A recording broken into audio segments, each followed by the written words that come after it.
है बच्चा, good morning. कैसे हो आप लोग? हम लोग जो है टिश्यू के बारे में डिस्कस कर रहे थे और कुछ कनेक्टिव टिश्यू अभी बचा हुआ है, उसके बारे में डिस्कस करेंगे। लेकिन अभी थोड़ा सा एक शॉर्ट रिकैप तब स्टार्ट करते हैं। So tissue broadly we can divide into plant and animals. हमें पता है टिश्यू ही जो है ऑर्गन बनते हैं और ऑर्गन ऑर्गेनिज्म, ठीक। सो एनिमल टिश्यू को हम लोग डिस्कस कर रहे थे and we have discuss like कि पूरे टिश्यू को चार पार्ट में डिवाइड कर सकते हैं। One is epithelium, epithelium. Second one is connective tissue, connective tissue.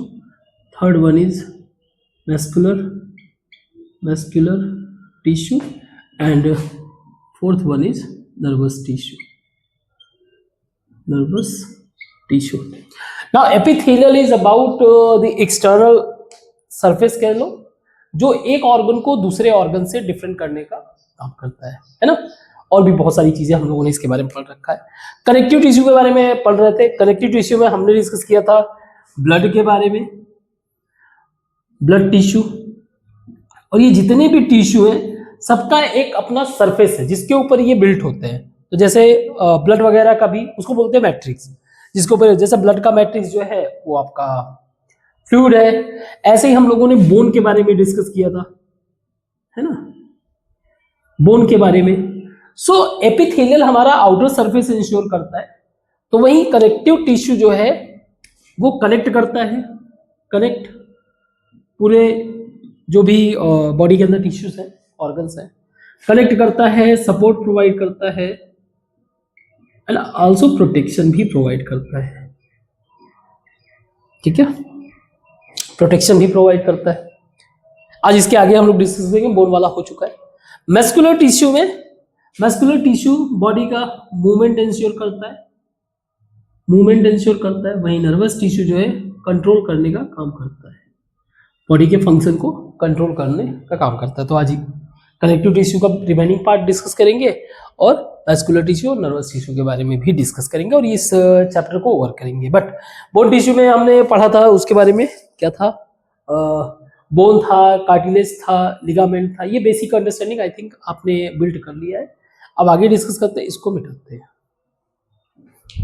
So next है हमारा एरियोलार, एरियोलार टिश्यू। ये भी एक तरह का क्या है, कनेक्टिव टिश्यू, कनेक्टिव टिश्यू है। ये जो है आपको मिलेगा यूजुअली स्किन और मसल्स के बीच में, स्किन एंड मसल। हमें पता है मसल और बोन को कनेक्ट करता है टेंडोन, मसल और स्किन को कनेक्ट कर रहा है एरियोलार टिश्यू। वैसे इसके रूट मीनिंग पे अगर आप जाओ तो एरियोला एक तरह से लैटिन या ग्रीक व्हाटएवर, बट इसका मीनिंग होता है स्मॉल एरिया, स्मॉल एरिया। सो ये स्किन और मसल के बीच में तो मिलता ही है, जिसका काम रहता है ब्लड वेसल और वेसल, और जो नर्वस सिस्टम है, नर्व को प्रोटेक्ट करना। इनको एक तरह से इनके अराउंड रहता है, अराउंड रहता है। और इंपॉर्टेंट चीज ये है कि ये इनसाइड ऑर्गन्स भी मिलता है, इनसाइड ऑर्गन्स, स्पेशली जो ऑर्गन्स के अंदर खाली स्थान रहते हैं उसमें जो है ये फिल करता है। तो फिल करने एक तरह से इसको बोल सकते हो आप पैकिंग मटेरियल, पैकिंग मटेरियल, जिसके कारण ये ऑर्गन्स को एक प्रॉपर शेप प्रोवाइड करता है, सपोर्ट भी देता है, शेप प्रोवाइड करता है, शेप एंड सपोर्ट। ये इंश्योर करता है कि जो ऑर्गन है वो इधर उधर शिफ्ट ना हो। सो प्रिवेंट शिफ्टिंग किसी भी तरीके का, प्रिवेंट शिफ्टिंग। तो इनसाइड द ऑर्गन एग्जांपल के लिए आप लिख सकते हो हार्ट हो गया, एग्जांपल के लिए हार्ट, लीवर, किडनी एक्सेट्रा, ठीक है। इसका खास बात यह है कि ये एज अ रिपेयर टिश्यू भी कहा जाता है, रिपेयरिंग टिश्यू। क्यों? क्योंकि जब भी कोई मान लीजिए इंजरी या फिर किसी भी तरीके का एलर्जी हुआ, अगेंस्ट द एलर्जी और इंजरी, तो यही वो टिश्यू है जो हेल्प करने में मदद करता है और वापस से मतलब न्यूट्रलाइज करने का काम करता है। तो इस वाले फंक्शन को समझने के लिए क्या किया, माइक्रोस्कोपिक लेवल पे देखा गया तो कुछ खास बातें मिली इसके अंदर। जैसे कैसे फाइबर्स थे, जैसे एक था फाइबर्स, फाइब्रोब्लास्ट। अब इसका फाइब्रोब्लास्ट नाम क्यों रखा गया, माइक्रोस्कोपिक लेवल पे देखा गया तो फाइब्रोब्लास्ट, इसका नाम इसलिए रखा गया, ब्लास्ट का मतलब होता है ग्रो करना, फाइबर का ग्रो होना, क्योंकि वो सेल का वो पार्ट था जो फाइबर्स को जो है ग्रो कराने में काम करता था। So making fibres. तो अगर कहीं पे कोई डैमेज हो गया तो वापस से बनाने का काम यही करेगा। दूसरा था रेटिकुलर फाइबर। इसका काम था सपोर्ट प्रोवाइड करना। क्या काम था? सपोर्ट प्रोवाइड करना। ठीक है, एक पूरे जो उस टिश्यू या ऑर्गन का एक प्रॉपर आउटर स्ट्रक्चर कह लो कि कैसा वो रहेगा, वो चीज प्रोवाइड करना। अपार्ट फ्रॉम दैट इसमें था एक मैक्रोफेज, मैक्रो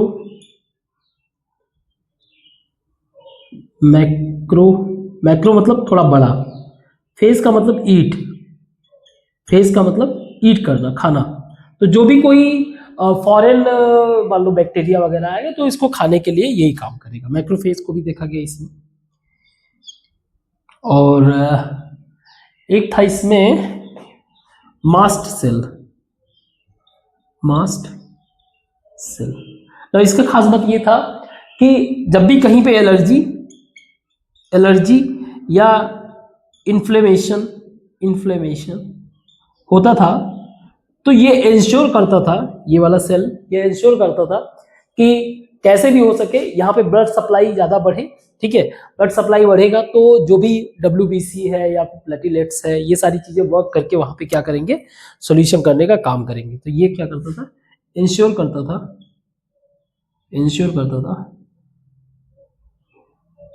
ब्लड फ्लो और आल्सो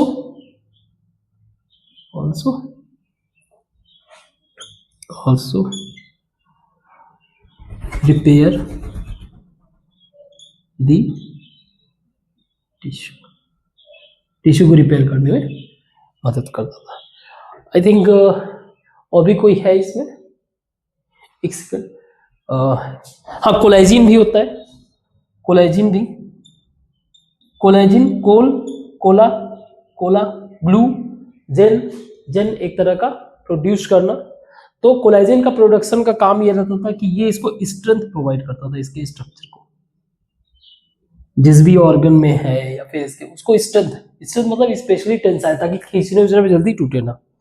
ठीक है, स्ट्रेंथ प्रोवाइड करने का काम करता था। सो ये कनेक्टिव टिश्यू मेजर रीजन इसका स्किन का मसल से कनेक्ट करना। ठीक है, इसको मिटाते हो, आगे डिस्कस करते हैं। नेक्स्ट टिश्यू है आपका एडिपोज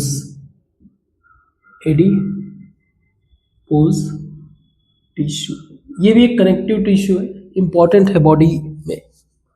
वैसे तो आप रूट मीनिंग पे जाओगे तो आपको लगेगा कि ओज लिखा हुआ है तो शुगर ही होगा, बट हर बार ऐसा नहीं होता है। खैर, सो एडिपो का मतलब होता है फैट। अब ये नाम क्यों रखा? नाम इसलिए रखा एडिपो क्योंकि जब इसको सेलुलर लेवल पे देखा गया माइक्रोस्कोप से, मींस एडिपोज सेल, तो इसको हम ऐसे लिखते हैं एडिपोसाइट में देखा गया तो इसमें जो है इस सेल के अंदर ग्लोब्यूल्स पाए गए। ग्लोब्यूल्स बेसिकली स्फेरिकल और कह लो ओवल शेप्ड स्ट्रक्चर पाया गया सेल के अंदर, जो कि फिल्ड विथ फैट, जो कि फैट से भरा हुआ था। अब फैट करता क्या है बॉडी के अंदर? फैट एक तो ये ज्यादातर हमें जो मिलता है ये टिश्यू, ये बिलो स्किन मिलता है, बिलो स्किन। थोड़ा सा टेक्निकल टर्म में आप इसको बोल सकते हो सब क्यूटेनियस। अगेन क्यूटेनियस का मतलब होता है स्किन, इसको बोल सकते हो आप। तो ये एक तो बिलो स्किन मिलता है और दूसरा इनसाइड ऑर्गन भी मिलता है, इनसाइड ऑर्गन। इसके फंक्शन से आप अंदाजा लगा सकते हो, इसके 3 मेजर फंक्शन है। अगर मान लो एनर्जी नहीं है बॉडी के अंदर, किसी भी तरीके का इनटेक आपने नहीं लिया, उस सिचुएशन में ये एनर्जी प्रोवाइड करने का काम करता है। मीन्स समहाउ ये वर्क करता है एज ए फ्यूल, है ना, फ्यूल देगा ताकि आपका बॉडी अच्छे से प्रोसेस कर सके आपके बॉडी के टिश्यूज वगैरह। अपार्ट फ्रॉम दैट ये क्योंकि स्किन के नीचे होता है, ये एज ए इंसुलेशन भी वर्क करता है। एज ए इंसुलेशन मतलब कहने का मतलब ये है कि ये बॉडी के हीट को जो है प्रोटेक्ट करने का काम करता है। ये बॉडी हीट को कंजर्व करता है, बॉडी हीट को कंजर्व नहीं, प्रोटेक्ट हीट को, चलो कंजर्व भी लिख दो, कोई इशू नहीं है, कंजर्व करता है। और जो ऑर्गन्स होते हैं उसमें एक तरह से ये शॉक एब्जॉर्बर का भी काम कर सकता है, एज ए शॉक एब्जॉर्बर। तो कहीं ना कहीं ये प्रोटेक्शन भी प्रोवाइड कर रहा है, ठीक है, एनर्जी प्रोवाइड कर रहा है, इंसुलेशन प्रोवाइड कर रहा है। तो ये मेजर एडिपोज टिश्यू के बारे में। और तो इसमें कुछ स्पेशल है नहीं, है ना। इनसाइड ऑर्गन मतलब वही किडनी, हार्ट, ये सब चीजें इनके, ठीक है। तो इसको मिटाते हैं और मस्कुलर टिश्यू स्टार्ट करते हैं। सो muscular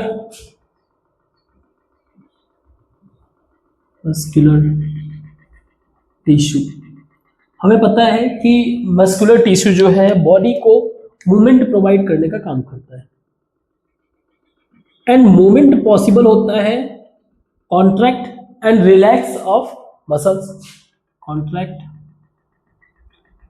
and relax of muscle. और ये जो कॉन्ट्रैक्ट और रिलैक्स होता है वो बेसिकली मसल के अंदर एक तरह का प्रोटीन पाया जाता है जिसका नाम है कॉन्ट्रैक्टाइल, कॉन्ट्रैक्टाइल प्रोटीन। तो इस प्रोटीन में खास बात क्या होता है, इस प्रोटीन में जैसे कि एक होता है एक्टिन और एक होता है मायोसिन। सो एक्टिन एक तरह का फाइबर है ना, इसके ऊपर मायोसिन अटैच होते हैं और ये जो है इनको कॉन्ट्रैक्ट करने का काम करते हैं, ठीक, कॉन्ट्रैक्ट करेंगे फिर रिलैक्स करेंगे, इस तरह से ये पॉसिबल हो पाता है। अगर ब्रॉड पॉइंट ऑफ व्यू से इसको डिवाइड करें तो हम लोग 2 मेजर पार्ट में इसको डिवाइड कर सकते हैं। एक, जिस मूवमेंट को हम कंट्रोल कर सके और जिनको हम लोग नहीं कंट्रोल कर सकते। तो जिनको हम लोग कंट्रोल कर सके मीन्स एबल टू कंट्रोल, यानी उसके मूवमेंट को हम लोग कंट्रोल कर सकते हैं, ऐसे वाले को बोला जाता है वॉलंटरी मसल। और जिसको नॉट एबल टू कंट्रोल, जिनको हम लोग कंट्रोल नहीं कर सकते उनको बोल दिया इनवॉलंटरी। सो ये जो है ऑटोमेटिक होते हैं। सो वॉलंटरी कंट्रोल का मतलब है जैसे हमारा हाथ का उठाना, हाथ का नीचे करना, है ना, गर्दन को इधर और इधर करना, तो ये सारी चीजें जो है किसमें आता है, वॉलंटरी। जब इसको माइक्रोस्कोपिक लेवल पे चेक किया गया, माइक्रोस्कोपिक लेवल पे देखा गया, तो इसमें जो है स्ट्रिप्स की तरह दिखाई दिए, लाइक स्ट्रिप्स। अब स्ट्रिप्स कैसे, कहीं पे डार्क दिख रहा है कहीं पे लाइट, इस तरीके से अल्टरनेट स्ट्रक्चर मिला, कहीं डार्क कहीं लाइट, कहीं डार्क कहीं लाइट। तो ये एक तरीके से स्ट्रिप का पहचान है। तो इसको बोला गया स्ट्रिएटेड मसल। खास बात ये है ये ज्यादातर मसल जो बोन से अटैच रहते हैं, अटैच्ड टू बोन, इसलिए इसका नाम ये भी पड़ा है स्केलेटन मसल। और जब आप ये स्ट्रक्चर को देखोगे माइक्रोस्कोपी लेवल पे, इसमें बहुत सारे मेनी न्यूक्लियस देखने को मिलते हैं, तो बहुत ही ह्यूज लेवल पे ये जो है वर्क करते हैं प्रॉपर वे से। ठीक है, इनवॉलेंट्री जो है इसको आप दो पार्ट में डिवाइड कर सकते हो, एक कह दो आप स्मूथ, और एक सेपरेटली आप कह दो cardiac, cardiac muscle, cardiac muscle means cardiac का मतलब होता है हार्ट, मीन्स हार्ट से रिलेटेड, और ये थोड़ा सा ब्रॉड टर्म है। स्मूथ मसल, स्मूथ मसल का मतलब होता है जैसे कि आपका आपका एलिमेंट्री कैनाल देख लो आप, एलिमेंट्री कैनाल, एलिमेंट्री का मतलब होता है फूड, फूड जहां से ट्रांसफर हो, तो फूड को उसको पचाने का काम ये ऑटोमेटिक होता है, तो ये काम स्मूथ मसल ही करता है। अपार्ट फ्रॉम दैट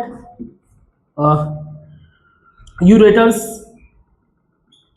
जो यूरिन वगैरह को कंट्रोल करता है, ये भी ऑटोमेटिक होता है ना। ऐसे बहुत सारे काम जो ऑटोमेटिकली हो जाए, जिसको आप कंट्रोल नहीं कर सकते, अगर कंट्रोल करने की कोशिश करोगे तो पूरा का पूरा बॉडी फंक्शन ही प्रॉब्लम में आ जाएगा। ठीक है, खास बात ये होता है इसमें किसी भी तरीके का ब्रांच स्ट्रक्चर नहीं होता, नो ब्रांच स्ट्रक्चर। क्यों, कहने का मतलब क्या है, जब आप कार्डियक मसल को देखते हो तो कार्डियक मसल में ब्रांच जैसा कुछ स्ट्रक्चर यानी कि कनेक्टेड स्ट्रक्चर मिलता है, कुछ ऐसा कनेक्टेड स्ट्रक्चर मिलता है, कनेक्टेड स्ट्रक्चर, तो ये ब्रांच स्ट्रक्चर होता है, ये भी ब्रांच स्ट्रक्चर नहीं होता है। इन सब में एक ही सेल्स होते हैं, एक ही न्यूक्लियस होता है, एक ही न्यूक्लियस होता है, ये भी इनवॉलंटियर है, तो कंटिन्यूअस फंक्शन करता है ऑटोमेटिकली है। अगर हम लोग सोच के देखो, अगर हार्ट को कंट्रोल करने लगे तो पता चला ये कर सकते हैं ना कि 2 मिनट के लिए रोक लेते हैं हार्ट, ऐसा नहीं हो सकता। ठीक है, तो इसमें 1 और कभी कभी 2 न्यूक्लियस देखने को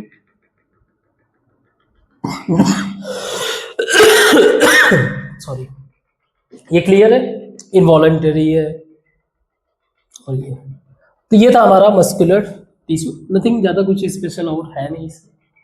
ठीक है, तो इसको मिटाते हैं और आगे डिस्कस करते हैं। सो इस चैप्टर का लास्ट टॉपिक है नर्वस टिश्यू। ओके, इससे पहले अगर इसको डिस्कशन करें, एक जनरल बात, हमारे जितने भी सेल्स होते हैं, हर एक सेल जो है उसकी एक खास बात ये होती है कि अगर कोई भी चेंज इन एनवायरनमेंट होता है, so they respond to change in environment. अगर एनवायरनमेंट में बदलाव होगा तो ये भी अपने आप को एडजस्ट करेंगे और अकॉर्डिंगली ये अपने फंक्शनिंग को भी चेंज करते हैं। उन्हीं में जो सबसे क्विकली अगर कोई टिश्यू या कह लो कोई सेल अगर रिस्पॉन्ड करता है तो वो है नर्व सेल, नर्व सेल। तो इसी के बारे में हमें डिस्कस करना है कि जो किसी भी तरीके के रिस्पॉन्स को जो है क्विकली जो है रिस्पॉन्ड करे।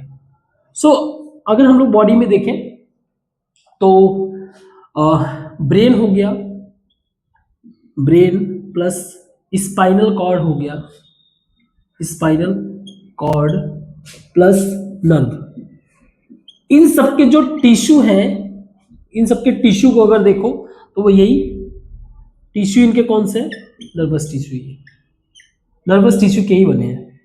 ठीक है, नर्वस टिश्यू का मतलब ये हो गया कि ये बहुत ही फास्ट रिस्पॉन्ड करते हैं, ब्रेन हमारा सब कुछ कंट्रोल भी करता है।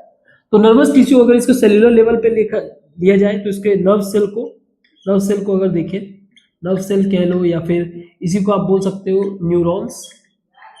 तो अगर न्यूरॉन्स के स्ट्रक्चर को हम लोग देखें तो कुछ ऐसा रहता है।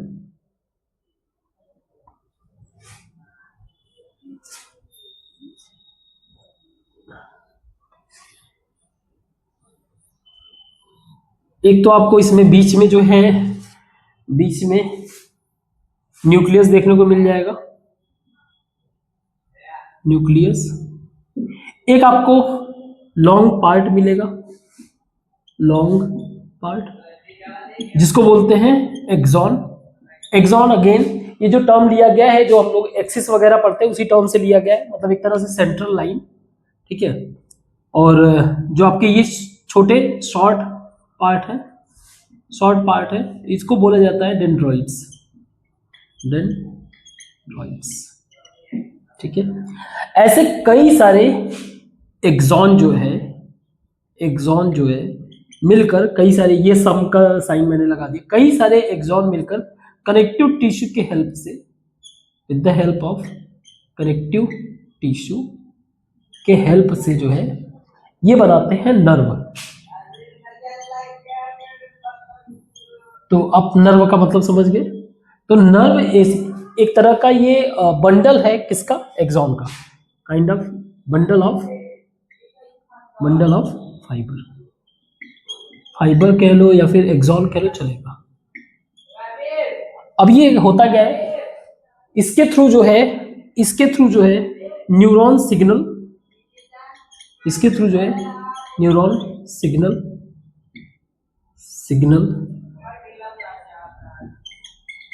या कह लो मैसेज सेंड होता है। इसी मैसेज को आप बोल सकते हो इम्पल्स भी, impulse that is internal pulse में पुश करना। तो एक तरह से सिग्नल भेजा जाता है जो पूरे बॉडी को कंट्रोल करने का काम करता है, पूरे बॉडी को कंट्रोल, बॉडी, ठीक है। सो नर्वस टिश्यू समझ में आया, कटिंग माय पॉइंट। तो आज के लिए बस इतना ही रखते हैं, मेजर चीज तो हो ही गया है। एक्सॉन में अगर कुछ और बताना हो, हाँ उसमें आप इसके पहले जो हम लोग डिस्कस कर रहे थे स्मूथ मसल्स वगैरह, उसमें बहुत सारी चीजें एग्जांपल है। उसमें आइरिस भी आता है स्मूथ मसल में, है ना, ब्लड वेसल भी आता है, ब्रॉन्चिस भी आता है। सो बहुत सारे एग्जांपल है, ठीक। बस एक जो कार्डियोवैस्कुलर है उसको चेंज कर छोड़ के बाकी सारे के सारे जो है इसमें मसल्स में ही आ जाएंगे, स्मूथ मसल्स में, जो इनवॉलेंट्री है, यानी कि आप उसको कंट्रोल नहीं कर सकते हो। तो इस तरह से ये चैप्टर ओवर हो गया है, ठीक है। ये चैप्टर आपका ओवर हो गया है। अब हम लोग एक नया चैप्टर स्टार्ट करेंगे। इसके जो क्वेश्चंस वगैरह है कोशिश करूंगा उसको सॉल्व करके मैं, जो खास के एक्सरसाइज के क्वेश्चंस है सॉल्व करके आपको मैं डिस्क्रिप्शन में मिल जाए। बाकी बस आज के लिए बस इतना ही। Thank you.